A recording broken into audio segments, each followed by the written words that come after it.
자, 우리 같이 한번 인사하겠습니다. 우리 성도님들 사랑합니다.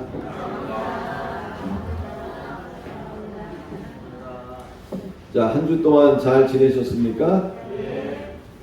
자, 여러분들 얼굴을 뵈니까 너무나 좋습니다.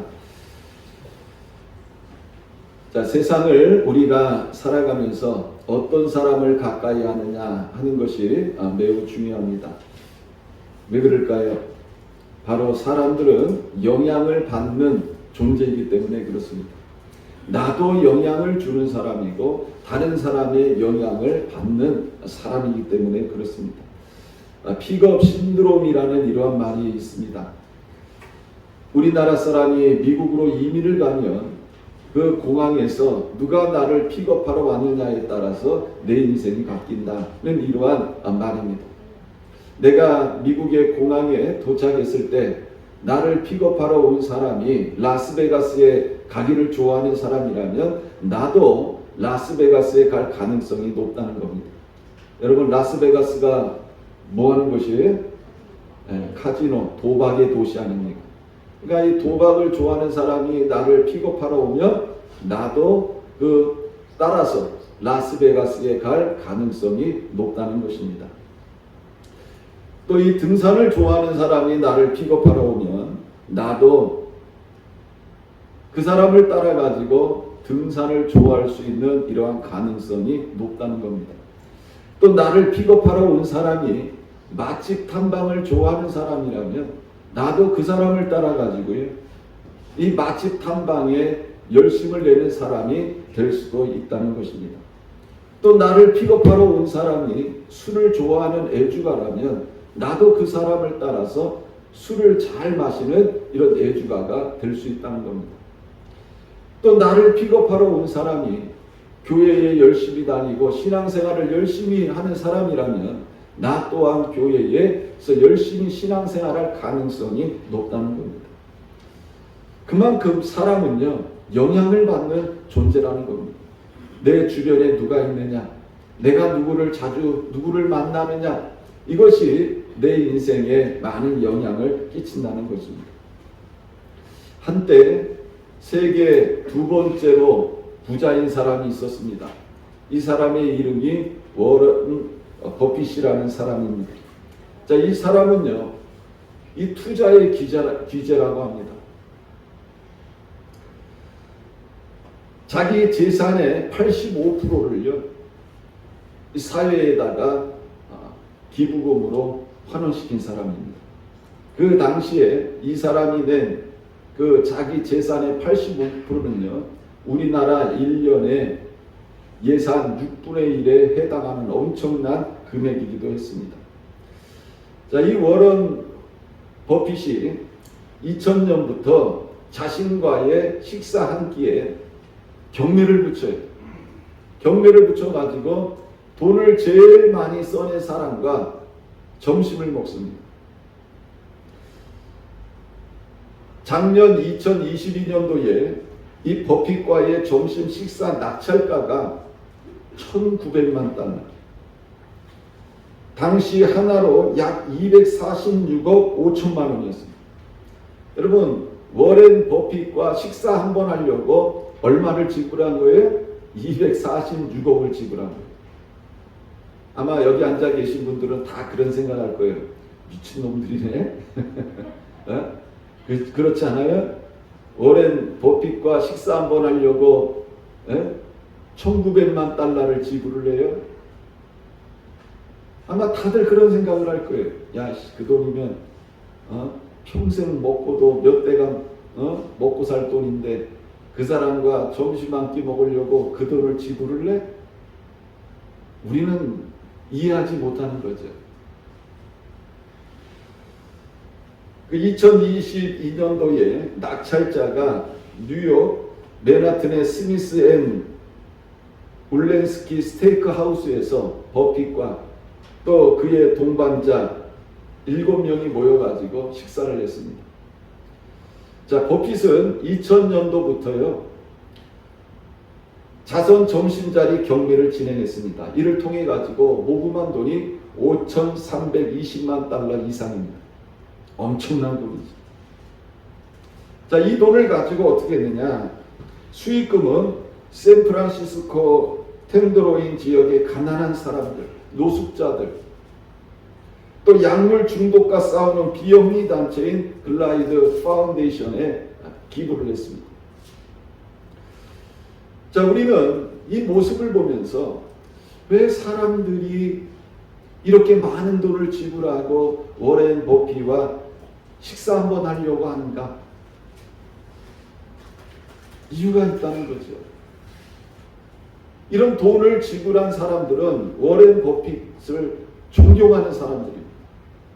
그리고 그 사람과 식사하면서 그 사람이 해주는 이 말을 듣기 위해서, 또 그 사람과 함께 식사하기 위해서 이렇게 많은 돈을 지불해 왔다는 거예요. 놀라운 일이죠. 아마 식사를 하면서 워렌 버핏이 던지는 이런 말이 있을 겁니다. 그 말 한마디를 들으려 자신이 존경하는 사람과 식사 한번 하려고 이렇게 엄청나게 많은 돈을 지불해 왔다는 거죠. 이 워렌 버핏을 통해서 받는 유익이 굉장히 컸을 것입니다. 그러니까 이런 돈을 지불한 것이죠. 자, 그러면 우리는 이 세상을 살아가면서 누구를 가까이 해야 되느냐 하는 것입니다. 우리가 뭐 돈이 많아서 뭐 워렌 버핏과 같은 사람과 식사할 수도 없고요. 그러면 우리는 이 세상을 살아가면서 누구를 가까이 하고 누구와 함께 살아가야 되느냐 하는 것입니다. 바로 예수 그리스도인 줄 믿으시길 바랍니다. 여러분, 예수님은 이 땅에 메시아로 오셨습니다. 우리를 구원하시기 위하여 그리스도로 이 땅에 오셨습니다. 자, 오늘 읽은 이 말씀은요, 예수 그리스도를 왜 우리가 가까이 해야 되느냐에 대한 이러한 말씀을 기록하고 있습니다. 오늘 이 말씀을 통해서 여러분들 안에 하나님이 주시는 큰 은혜가 임하기를 주님의 이름으로 축원합니다. 자, 첫 번째로 이 땅에 사는 동안 예수님을 가까이 한 것이 내 평생에 가장 잘한 일임을 믿으시길 바랍니다. 이 세상에는요, 인구가 약 80억이 된다고 합니다. 제가 설교를 준비하면서 한번 찾아봤어요. 도대체 이 땅에 인구가 몇 명이냐? 제가 옛날에 학교 다닐 때는 거의 60억이라고 그랬어요. 근데 이번에 설교 준비하면서 찾아보니까 한 80억 명 정도 된다, 이렇게 말하고 있습니다. 여러분, 엄청난 숫자지요. 이 많은 사람들이 세상을 살아갑니다. 자기 자신이 원하는 꿈을 가지고 세상을 살아가고 있어요. 목표를 세우고 살아갑니다. 근데 어떤 사람은 자신이 원하는 삶을 이루었어요. 그러나 또 그렇지 않은 사람들도 이 땅에는 많이 있다는 겁니다. 자신의 꿈을 쫓아가는 사람들은 그 꿈을 이루기 위해서 열심히 노력하고 성실하게 하루하루를 살아가고 있습니다. 또 반면에 아무리 노력해도 안 되니까 이제는 꿈을 잊어버리고 다람쥐 쳇바퀴 돌아가듯이 오늘 하루도 그냥, 또 내일이 오면 내일도 그냥, 이렇게 살아가는 이러한 사람들도 있다는 겁니다. 여러분, 이 세상은 다양한 부류의 사람들이 있죠. 어떤 사람은 많이 배운 사람도 있고, 또 어떤 사람은 돈을 많이 번 사람도 있고, 또 지위가 높이 올라간 사람도 있고, 또 세상에 이러한 명예와 권력을 가지고 있는 사람도 있습니다. 반면에 배우지 못한 사람도 있고요, 가난하게 사는 사람도 있고요, 낮은 지위에 살아가는 사람도 있고, 또 아무 세상의 권세와 이런 능력이 없이 살아가는 사람들도 있습니다. 이 세상은 없는 사람들이 가진 사람들을 부러워하고, 낮은 자리에 있는 사람들이 높이 올라간 사람들을 부러워하고, 배우지 못한 사람들이 많이 배운 사람들을 동경하는 이러한 사회입니다. 그래서 자신의 이러한 처지를 생각하면서 가지지 못한 사람들은요, 그래도 어떻게든지 우리가 세상에서 살아가려고 애쓰고 노력하고 하루하루 성실하게 살아갑니다. 그리고 자신의 자녀들에게 이 가난을 대물림하지 않기 위해서 자녀들을 열심히 교육시키려고 애쓰고 뒷바라지를 하는 것입니다. 자, 우리 대한민국은요, 참 가난한 나라였습니다. 연세 드신 분들은 아마 몸으로 다 체험하셨을 겁니다. 6.25 전쟁 이후에 여러분, 우리나라는 참 가난했습니다. 먹을 것이 없어가지고요. 인사가 뭐예요? 식사하셨습니까? 이게 우리나라 인사였어요. 오죽하면 늘 배가 고프니까 만나는 사람마다 인사가 식사하셨습니까? 여러분, 선진국에서 그런 말 해요? 안 하죠. 너무 배고프니까 이런 얘기를 하는 거예요. 그래도 부모들은 자신의 이러한 가난을 대물림하지 않기 위해서 자식들에게 엄청나게 투자를 했죠. 먹지 못하고 입지 못해도 자식들의 교육을 시키기 위해서 열심히 뒷바라지를 했습니다. 그래서 그랬는지 이 나라와 민족이요, 엄청난 부강한 나라가 됐어요.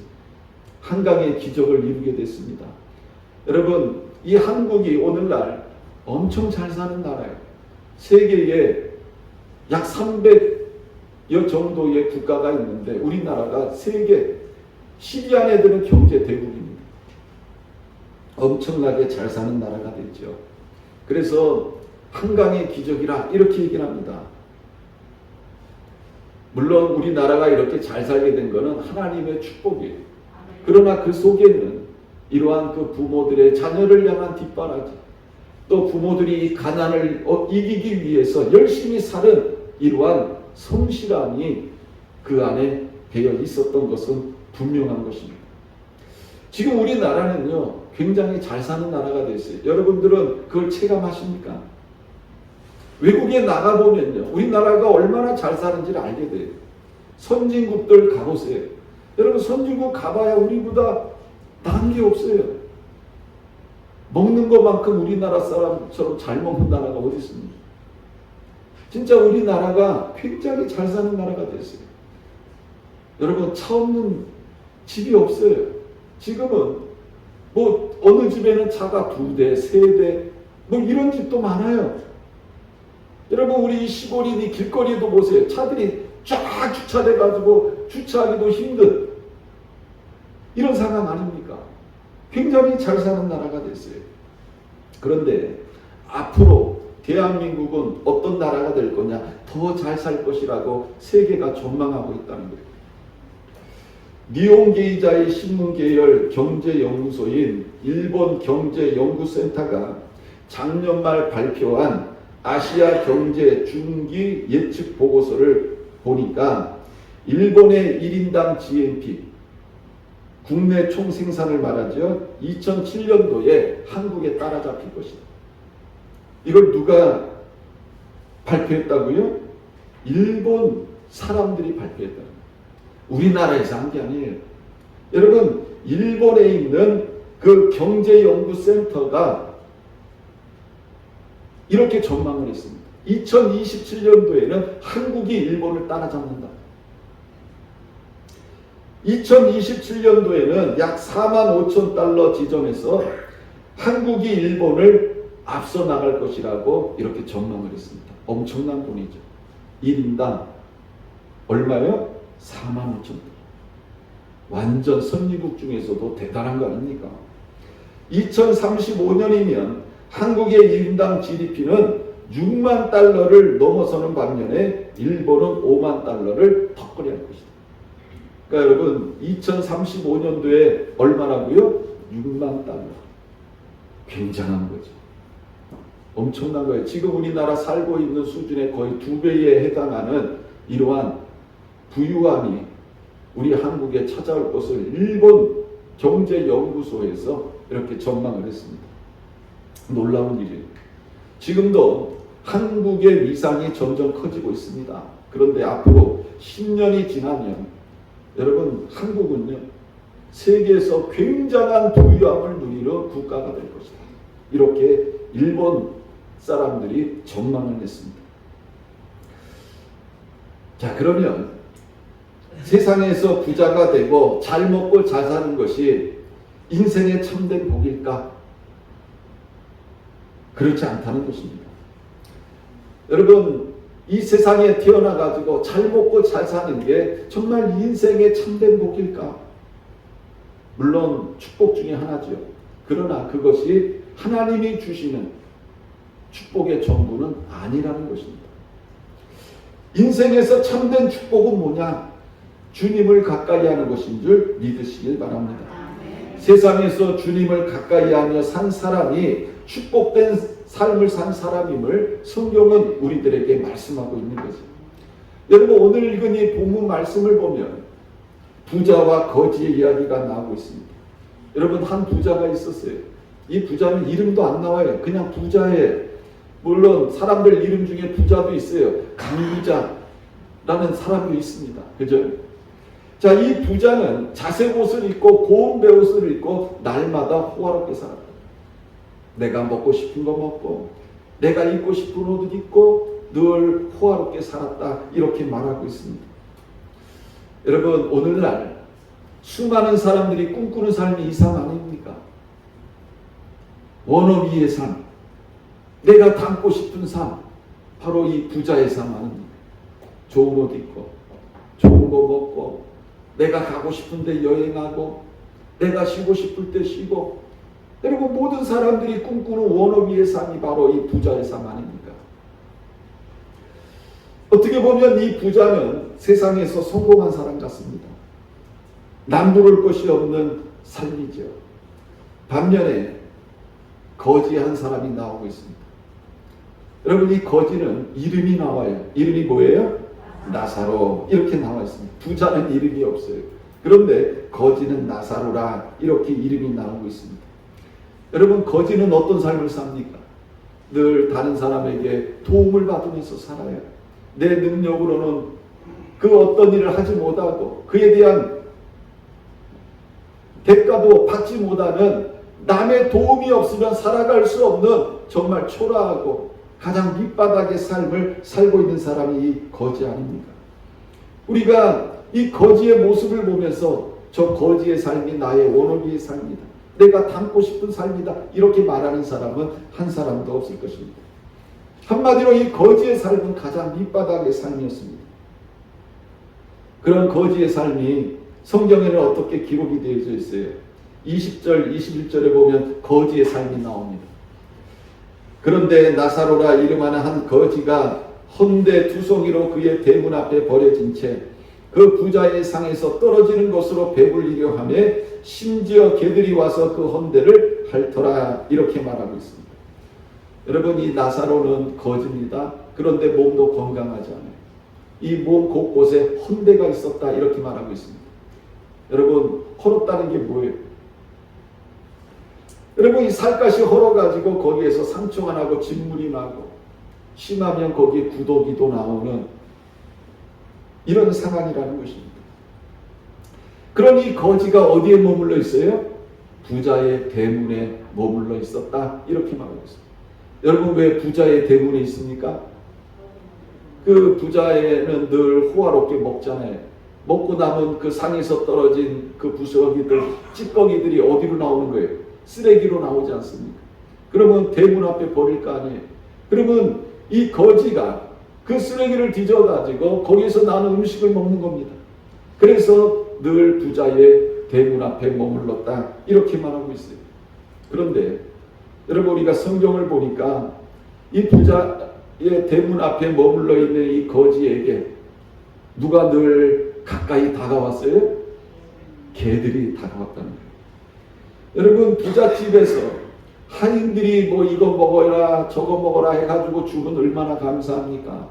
그런데 이 거지를 반갑게 맞아주는 존재가 누구예요? 개들이었다. 개들이 와가지고 이 거지의 그 성난 부분, 상처난 부분, 또 이 거지의 허른 부분, 거기를 혓바닥으로 핥았다는 거예요. 여러분, 얼마나 고통이 심했을까요? 그럼에도 불구하고 이 거지는 부자의 대문을 떠나지 못했다는 겁니다. 왜? 그 집에서 나오는 부스러기를 먹고 살기 위해서 그곳에 머물렀다는 것입니다. 우리가 이 거지의 삶을 보면 실패한 삶입니다. 닮고 싶지 않은 삶입니다. 너무나 비참하고 불쌍한 삶입니다. 세상 사람들에게 부자와 이 거지의 삶 중에서 하나를 택하라고 한다면 다 부자의 삶을 택할 거예요. 지금 이 시대도 마찬가지입니다. 대학을 나왔다든지 박사학위를 받았다든지 유명한 사람이라든지 모든 사람에게 물어보면 다 부자의 삶을 택할 것입니다. 자, 그런데 이 두 사람이 죽었어요. 여러분, 참 감사한 게 뭐냐? 세상은요, 불공평합니다. 그러나 딱 공평한 게 하나 있어요. 그게 바로 뭐예요? 죽음이에요, 죽음. 이 세상은요, 정말 누구에게든지 공평한 게 하나가 있는데 죽음입니다. 가진 자나 없는 자나 배운 자나 못 배운 자나 권력이 있는 자나 없는 자나 성공한 자나 실패한 자나 모두에게 평등하게 주어지는 것이 바로 죽음이라는 거죠. 여러분이 거지가 죽었습니다. 그리고 곧 이어서 부자도 죽었습니다. 자, 어떻게 죽었는지 성경에 기록되어 있지 않아요. 성경에는 부자는 잘 먹어서 배불러 터져 죽었다 뭐 이렇게 나오지도 않고, 뭐 거지는 배고파서 굶어 죽었다 이렇게 나오지도 않아요. 그냥 죽었다 이렇게 나옵니다. 자, 그런데 놀라운 것은요, 이 죽음 후에 이 두 사람의 삶이 완전히 역전됐다는 거예요. 22절에 보면 이에 그 거지가 죽어 천사들에게 받들려 아브라함의 품에 들어가고 부자도 죽어 장사되매 그가 음부에서 고통 중에 눈을 들어 멀리 아브라함과 그의 품에 있는 나사로를 보고 이렇게 말하고 있습니다. 자, 거지인 나사로가 죽었는데요, 천사들에게 받들려서 어디로 갔어요? 아브라함의 품에 들어갔다 이렇게 말하고 있습니다. 여러분, 여기서 말하는 아브라함은 누구를 말씀하는 거예요? 하나님을 말씀하는 거예요. 하나님의 품에 들어갔다 이렇게 말씀하고 있습니다. 반면에 부자는 죽어서 어디로 갔어요? 음부로 들어갔다. 여러분, 음부가 어디입니까? 지옥을 말하는 거죠. 왜 부자는 지옥을 가고 거지는 천국을 갔느냐? 기독교가 설파하는 것은 가난한 사람은 천국을 가고 부자는 지옥을 간다. 여러분, 기독교는 이거를 강조하지 않아요. 성경은 이거를 강조하지 않아요. 우리가 성경을 보면서 가난하면 천국 가는구나 이렇게 생각하면 절대로 안 되는 거예요. 여러분, 이 거지의 이름이 뭐라고 그랬어요? 나사로. 나사로의 뜻이 뭐냐? 하나님의 도우심을 입은 자다 이런 뜻을 가지고 있습니다.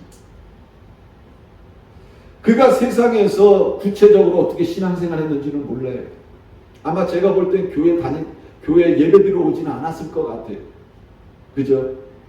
그럼에도 불구하고 그의 이름을 비추어 볼 때, 그리고 그가 아브라함의 품에 안긴 그 자체를 놓고 유추해 볼 때, 아, 이 나사로는 이 땅에 살아가면서 예수를 믿었구나 하는 것을 우리가 충분히 이해할 수가 있습니다. 반면에 부자는요, 하나님을 믿었다는 기록이 없어요. 나사로는 거지였지만 그는 이 땅에서 예수를 믿었습니다. 그로 말미암아 그는 죽어서 천국으로 들어가게 되어진 거고요. 부자는 이 땅에 살면서 예수를 믿지 않았습니다. 그 결과 지옥에 들어갔다 이렇게 말씀하고 있습니다. 여러분, 세상에서는 너무나 대조적인 삶 아니었습니까? 부자와 거지. 그럼 이 두 사람의 삶이 또 사후 세계에 보니까 또 대조적인 모습으로 나타나는 거예요. 거지는 천국에 들어가 있고 부자는 지옥에 들어가 있는 이런 모습을 우리는 발견하게 되는 겁니다. 이 부자가요, 음부에서 너무 고통스러운 거예요. 여러분, 왜 이 지옥이 고통스럽습니까? 이 지옥은요, 영원히 꺼지지 않는 불구덩이에요. 영원히 꺼지지 않는 불구덩이에요. 그 불구덩이 안에서 몸을 눌레니 고통이 힘든 게 아니죠. 생각해 보세요. 여러분 조금만 불이 우리 손에만 놔도 얼마나 뜨겁습니까? 그런데 영원히 꺼지지 않는 그 불구덩이 속에 던져졌으니 그렇다고 죽으면 되는데 죽지도 않아요. 왜? 영혼은 죽지도 않아요. 그러니 영원토록 꺼지지 않는 불구덩이에서 영원토록 고통을 받으며 영원히 존재하게 되어진 겁니다. 그런 가운데서 너무나 고통스러웠던 이 부자가 눈을 들어보니까 여러분 천국의 모습이 보이는데 이 거지인 나사로가 누구의 품에 있는 거예요? 아브라함의 품 안에 있는 거예요. 그걸 보고 이 나사로에게 물 한 방울이라도 나한테 떨어뜨렸으면 좋겠다. 이런 생각을 하게 되어진 겁니다. 그러면서 이 아브라함에게 이런 부탁을 합니다. 아버지 아브라함이여, 나를 긍휼히 여기사 나사로를 보내어 그 손가락 끝에 물을 찍어 내 혀를 서늘하게 하소서. 내가 이 불꽃 가운데서 괴롭습니다. 여러분 얼마나 괴로우면 그 물 한 방울이라도 좀 달라고 이야기를 합니다. 여러분 내가 정말 갈증이 나고 물이 없을 때 우리들도 똑같지 않습니까? 물 한 방울이라도 좀 먹었으면 좋겠다. 이런 마음이 우리 안에 있죠. 바로 이 부자에게 그런 마음이 있었다는 겁니다. 그랬더니 아브라함이 이렇게 말씀을 합니다. 예, 너는 살았을 때에 좋은 것을 받았고 나사로는 고난을 받았으니 이것을 기억하라. 이제 그는 여기서 위로를 받고 너는 괴로움을 받느니라.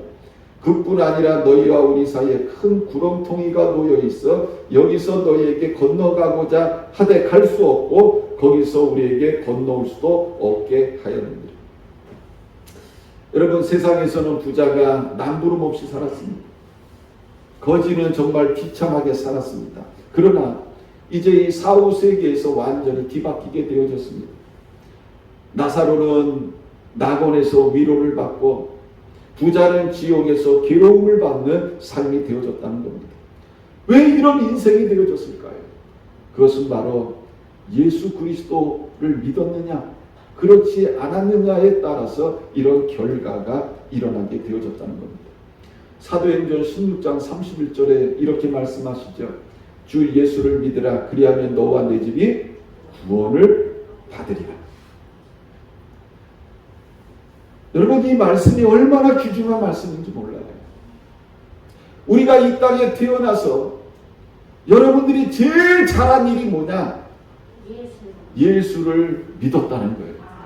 여러분들이 자식을 뭐 훌륭하게 키우고 내가 좋은 남자 여자 만나서 결혼하고 내가 이런 부를 축적하고 이게 아니에요. 여러분들이 이 세상에 살면서 제일 잘한 일이 바로 예수 그리스도를 구주로 영접하신 일인 줄 믿으시길 바랍니다. 이것이 여러분 우리들에게 엄청난 은혜요 축복이라는 거예요. 예수를 영접한 것이 나의 인생에 있어서 가장 잘한 일이라는 거예요. 학교 다닐 때 공부 못했어도 됩니다. 세상 살아갈 때에 사고만 치던 사람이었어도 됩니다. 중요한 건 뭐예요? 지금 예수를 믿었다는 것, 예수를 영접했다는 것, 그리고 내가 거듭났다는 것, 그리고 내가 하나님의 새 사람이 됐다는 것. 여러분 이게 가장 중요한 거예요. 여러분들이 인생을 살면서 이게 가장 잘한 거예요. 어떻게 보면 이 자리에는 인생을 살면서 가장 잘한 행동을 한 사람들이 모여있는 것, 이것이 바로 어디에? 교회인 줄 믿으시기 바랍니다. 우리가 세상에 나가면 능력도 없고 보잘것이 없어 보일지도 몰라요. 그러나 성경은 우리들에게 그렇게 말씀하시잖아요. 너희들은 정말 이 세상을 살아가면서 훌륭한 선택을 했구나. 지금 훌륭한 선택을 한 여러분들이 바로 이 자리에 앉아있는 겁니다. 요한복음 5장 24절에 보면 이런 말씀을 해요. 내가 진실로 진실로 너희에게 이르노니 내 말을 듣고 또 나 보내신 이를 믿는 자는 영생을 얻었고 심판에 이르지 아니하나니 사망에서 생명으로 옮겨졌느니라. 교회를 다녀도 이렇게 묻는 분이 있어요. 목사님, 예수 믿으면 어떤 복을 받는 거예요? 여러분, 예수를 믿으면 어떤 복을 받아요? 따라해보세요. 영생을 얻었고. 아멘. 이 영생을 우리가 받았다는 거예요. 그래서 제가 이거를 영어 성경을 한번 찾아봤어요. 그랬더니 has eternal life, 영원한 생명을 가졌다. has 뭐예요? 현재형이에요. 현재. 우리는 지금 현재 무엇을 받은 사람이에요? 영생을 받은 사람. 그리고 또 이렇게 말씀하고 있습니다. 심판에 이르지 아니하나니 사망에서 생명으로 옮겼느니라. 심판에 이르지 아니한다. 뭐라고 나와 있느냐? will not be 이렇게 있어요. will not be condemned. 미래 시제. 여러분 미래 시제에 어떤 일이 나는 거예요? 예수님이 재림하세요. 예수님이 재림하시면 여러분 예수님이 이 땅에 오셔서 뭘 하세요? 심판을 하세요. 그런데 예수를 영접한 우리들은 심판에 이르지 아니한다. 정죄를 받지 아니할 것이다. 성경은 우리들에게 말씀하고 있습니다. 누가 하신 말씀이에요? 예수님 말씀하셨어요. 내가 나중에 재림주로 올 때에 너희는 심판에 이르지 아니할 것이다. 이렇게 말씀하고 있습니다. 그래서 우리는 심판을 받지 않아요. 그리고 또 이렇게 말씀하고 있습니다. 사망에서 생명으로 옮겼느니라. 여러분 우리가 예수를 믿기 전에는 우리가 볼 때 다 똑같은 사람이고 살아있는 존재예요. 그런데 하나님이 우리를 보실 때는 예수를 영접하지 않는 사람들은 다 뭐예요? 사망한 사람이죠. 죽은 자들이에요. 영적으로 죽은 자들. 그래서 우리가 이 영적인 소경이라고 말도 하고 영적 범원이라고도 얘기를 하고 영적인 사망자다.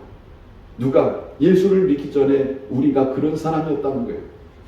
그런데 우리가 이제는 다 어떻게 됐습니까? 하나님의 자녀가 됐다는 거예요. 그래서 우리가 예수님이 이 땅에 재림주로 오시면 우리는 심판받지 않는다. 우리는 이미 사망에서 생명으로 옮긴 존재다. 예수님이 우리에게 말씀하고 있습니다. 그러니까 우리가 이 세상에서 살아가면서 여러분 제일 선택을 잘한 사람, 학교 다닐 때요 공부 못했어도 돼요. 세상에서 실패했어도 돼요. 우리는 그 모든 것을 초월해서 가장 잘한 것을 한 사람들이기 때문에 그게 바로 뭐예요? 예수를 나의 구주로 영접했다는 겁니다. 이게 우리가 이 땅에서 살아가면서 가장 잘한 일이라는 거예요. 그리고 두 번째로는 이런 축복된 기회는 주어질 때 잡아야 된다는 겁니다. 제가 이 기회라는 단어를 사전에서 한번 찾아봤어요. 어떠한 일을 하는데 적절한 시기나 경우 이렇게 되어 있더라고요. 어떠한 일을 하는데 적절한 시기나 경우. 여러분 고린도후서 6장 2절에 보면 이런 말씀이 나옵니다. 이르시되 내가 은혜 베풀 때에 너에게 듣고 구원의 날에 너를 도왔다 하셨으니 보라 지금은 은혜 받을 만한 때요 보라 지금은 구원의 날이로다. 여러분 지금이 어떤 때예요? 은혜의 때고 구원의 때임을 말씀하고 있습니다. 그러니까 예수님이 이 땅에 오셔서 십자가에 못 박혀 돌아가시고 부활하시고 하늘로 승천하셔서 하나님 우편에 앉아 계세요. 그리고 성령을 이 땅에 다른 보혜사로 보내주셨어요. 예수님이 이 땅에 오신 그때부터 여러분 이 세상은 종말입니다. 이 종말의 때는 어떤 때냐? 은혜의 때고 구원의 때라는 거예요. 성경은 이것을 말씀하고 있어요. 요한복음 5장 25절에 보면 진실로 진실로 너희에게 이르노니 죽은 자들이 하나님의 아들의 음성을 들을 때가 오나니 곧 이때라 듣는 자는 살아나리라. 여러분 우리도 전에는 다 죽은 자들이었어요. 그런데 예수의 말씀을 들음으로 우리가 어떻게 됐다고요? 다 살아난 거예요. 그래서 우리가 사망에서 생명으로 옮겼다. 성경은 우리들에게 이렇게 말씀하고 있습니다. 지금은 어떤 때라는 거예요? 바로 주님의 음성을 들어야 될 때이다. 성경은 이것을 말씀하고 있습니다. 주님의 음성을 들으면 죽은 자가 살아나리라. 성경은 우리들에게 이것을 말씀하고 있는 거예요. 그래서 요한복음 1장 12절 영접하는 자 곧 그의 이름을 믿는 자들에게는 하나님의 자녀가 되는 권세를 주셨나니. 아멘. 우리는 다 하나님의 자녀임을 믿으시길 바랍니다. 자 그러면 이 기회를 우리가 언제 잡아야 되느냐? 여러분 우리가 이 땅에 살아있는 동안에 우리가 이 기회를 붙잡아야 돼요. 하나님의 자녀가 되는 기회를 붙잡아야 된다는 거예요. 빨리 잡을수록 좋은 거예요. 그래서 하나님의 자녀로서의 권세를 가지고 이 땅에 살아가는 게 얼마나 축복된 삶인가, 성경은 우리들에게 이것을 말씀하고 있습니다. 기회를 잡아야 되는 거예요. 하나님은 우리에게 기회를 주셨어요. 이 땅에서 하나님의 자녀가 되는 기회를 주셨습니다. 그 기회를 붙잡아야 돼요. 근데 참 감사한 게 저와 여러분들은 그 기회를 붙잡은 사람들인 줄 믿으시길 바랍니다.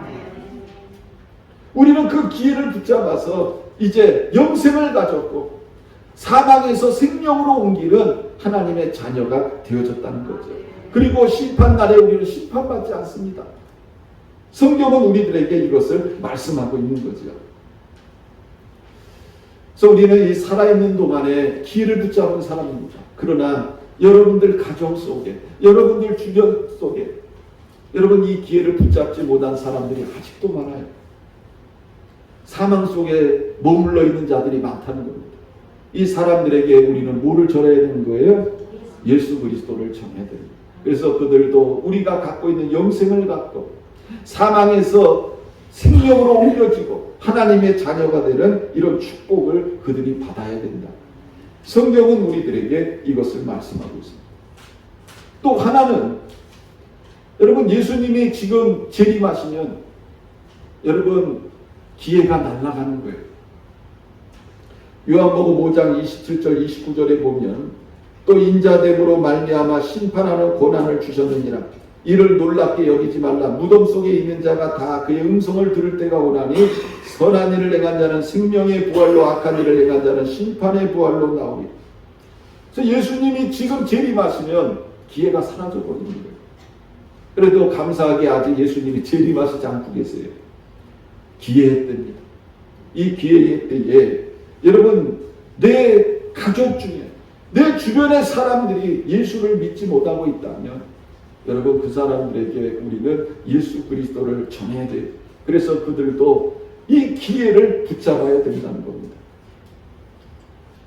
이 세상에 살아가고 있는 너희들은 세상에서 하나님의 말씀을 전하는 자들의 말씀을 듣고 회개하고 돌이키고 하나님의 자녀가 되라는 거예요. 내가 이 천국에서 죽은 자들을 다시 세상에 보내지 않을 것이다. 이미 이 세상은 내가 하나님의 말씀에 성경도 줬고 수많은 하나님의 자녀가 있으니까 그들의 말을 듣고 너희들이 깨닫고 돌이키고 회개하고 하나님의 자녀가 될 것을 말씀하고 있습니다. 그러자 부자가 또 이렇게 얘기를 하죠. 그렇지 않습니다. 아버지 아브라함이요 만일 죽은 자에게서 그들에게 가는 자가 있으면 회개하리이다. 여러분 안타깝지 않습니까? 여러분 이게 지옥과 천국에 대한 성경이 말씀하고 있는 이야기예요. 여러분들 자녀들 중에서 또 여러분의 가족 중에서 예수를 믿지 않고 있는 이러한 자녀들이 있으면 여러분 그것만큼 슬프고 아픈 것이 어디 있습니까? 세상에서 잘 나간다고요. 여러분 중요한 거는 그게 아니에요. 중요한 건 내 자녀들이 정말 구원을 받고 주님과 가까이 하는 삶을 살고 있느냐. 여러분 이것이 중요하다는 거예요. 아이 뭐 언젠간 돌아오겠죠. 여러분 기회는요 주어질 때 잡아야 되는 거예요. 그 기회를 못 잡으면 끝나는 겁니다. 여러분 부자도 살아생전 얼마나 기회를 붙잡을 시간이 많았을까요? 그러나 기회를 못 잡았어요. 그 결과 음부에 있게 되어진 겁니다. 오늘 우리는 이 말씀을 보면서 여러분 정말 내 가족 중에 내 친지 중에 내 지인 중에 주님을 모르고 살아가고 있는 사람들이 있다면 여러분 정말 나사로가 지옥에서 하나님께 드리고 있는 이 말씀, 이 간절한 부탁, 여러분 이것을 기억해야 됩니다. 예수를 믿는 것과 믿지 않는 것이 이런 엄청난 차이를 만든다는 거예요. 이 세상에서 아무리 성공하면 뭐합니까? 이 세상에서 아무리 부자처럼 잘 살면 뭐합니까? 그가 어느 날 갑작스럽게 죽었을 때 그가 있어야 할 곳이 천국이 아니고 지옥이라면 여러분 그것만큼 슬픈 일이 어디 있습니까? 오죽하면 성경은 많은 사람을 옳은 대로 돌아오게 한 자는 하늘의 별처럼 빛나게 할 것이다, 이렇게 말씀하고 있어요. 여러분 요즘 젊은 사람들이 다 연예인병에 걸려 있습니다. 스타가 되고 싶어요. 돈 잘 벌고 명예를 얻고 아주 안락한 삶을 살기를 원합니다. 그런데 성경은 우리들에게 하늘의 스타가 되는 법을 말씀하고 있어요. 누가 하늘의 스타가 되느냐? 바로 많은 사람을 하나님께로 돌아오게 온 자가 하늘의 별과 같이 빛나는 스타가 될 것이다. 성경은 이것을 말씀하고 있는 겁니다. 여러분 오늘 이 말씀을 잘 기억하시기 바랍니다. 내 주변에 주님을 알지 못하고 살아가고 있는 수많은 사람들, 그 사람들이 바로 부자가 되면 안 되겠죠. 그 사람들이 나사로와 같이 예수를 영접함으로 말미암아 영생을 얻고 하나님 나라에 들어가는 이러한 축복을 받아야 되지 않겠습니까? 올 2023년도 우리 교회에 여러분 표가 뭐예요? 여러분 오늘 주보 받으셨죠? 주보 보시면 표가 뭡니까? 따라해 보시기 바랍니다. 전도에 힘쓰는 교회. 저는 우리 교회가 뭐 숫자가 몇만 명이 되고 몇십만 명이 되고 그게 아니라 여러분 우리 교회 정말 우리가 주님께서 이 주변에 구원하시기로 원하시는 사람들, 이 사람들을 우리가 구원해서 함께 예배드리고 신앙생활하고 정말 그들도 주님이 주시는 이러한 놀라운 축복을 받았으면 좋겠습니다. 그래서 우리가 올해 2023년도 피오를 전도에 힘쓰는 교회. 여러분 일단은 날씨가 겨울이고 그러니까 여러분들이 주변에 있는 사람들 위해서 기도하고 전도에 힘쓰시기 바랍니다. 그리고 이제 좀 후에 우리 교회도 이제 전도하러 나갈 겁니다. 이를 위해서 준비하고 있어요. 그러니까는 올 한 해 동안은 여러분들도 전도에 힘쓰시기 바랍니다. 지금까지는 그냥 이러고 지내왔는지 모르겠지만 저 영혼이 참 불쌍하구나. 정말 주님이 나도 전에 저랬는데 주님이 나를 불쌍히 여기서 나도 예수 믿고 사람 됐는데 저 사람도 예수 믿으면 지금 내가 누리고 있는 이러한 마음의 평강과 하나님이 주시는 축복을 받는데 저 사람을 내가 어떻게 전도해야지. 하나님 저 사람 전도하게 해주세요. 전도할 수 있는 능력을 주세요. 여러분들이 올 한 해 동안 정말 열심히 전도하셔서 정말 주님 앞에서 하늘에 빛나는 스타가 되시기를 주님의 이름으로 축원합니다. 자, 기도하겠습니다. 사랑과 은혜가 풍성하신 하나님 아버지 고맙고 감사합니다.